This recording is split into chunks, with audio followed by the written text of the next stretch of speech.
When you think of the everyday American beauty standard, typically it's whatever's been taught to you. Normally, an American blonde, white, and skinny girl next door, or sometimes even a done-up look with bold makeup and revealing outfits. Rather, for men, it's tall, muscular, machismo men who are here to save the day. These groups of people typically have a greater chance of spotting roles in big films, being modeled, or being famous for some reason or another.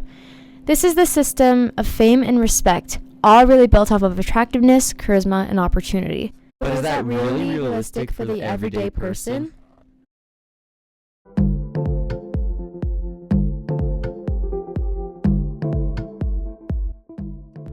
Almost every American citizen has experienced or at least seen on social media how people climb to fame, generally based on attraction.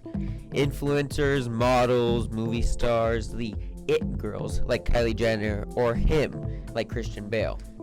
Let's go back to 1776. 55 delegates, who were all white and racist, signed to leave Great Britain and become their own country, become independent. They vouched for a lot of things. However, one really speaks more modernly than the other, and that is that all men are created equal. How does the race of people in power affect how people trust them? Well, it doesn't in most places, traditionally, because most people are the race of the people in power. But more recently in history, you have places like the United States, where you have what we call the melting pot of different ethnicities and people with different backgrounds. And I suppose in that, race will start to matter a lot. I don't think my president much before I became president. I think in the South to this day, it's very hard to know if you're black. And actually, that's probably true anyway. So.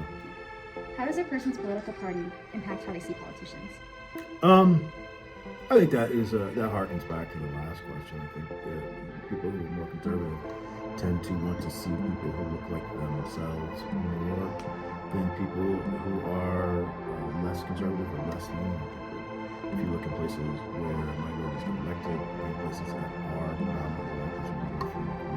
However, this is an even bigger problem now in modern politics. An example would be Trump and his administration. You can look at Mar-a-Lago for an example. However, the men and women working for him all have a very similar face. Plastic surgery, very well done up makeup, and exaggerated features.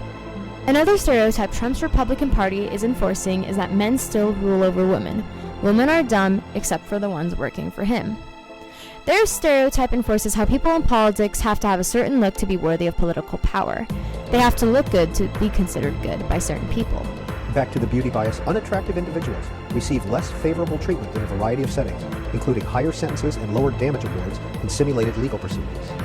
Well, I think we really underestimate the extent to which appearance plays a role in shaping what should be decisions based on other criteria. In my own profession, for example, attractive teachers get better course evaluations from students. Attractive students are rated higher on intelligence by professors. So it really permeates our culture to a greater extent than most of us notice.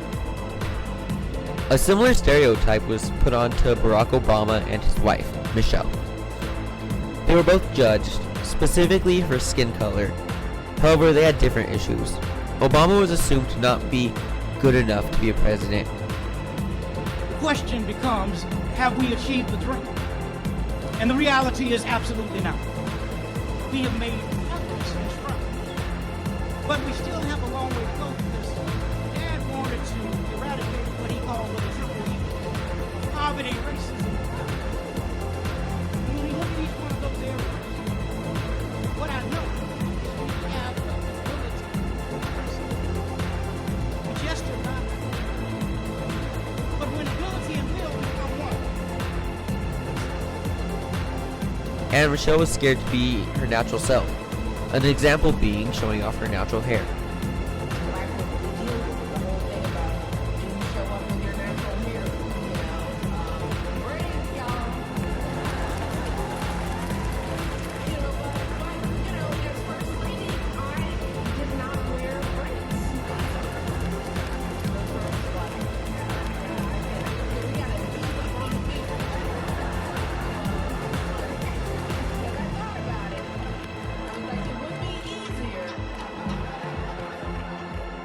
Although people specifically see beauty and standards being shown in social media, politics are still being proven to have an effect with this issue as well.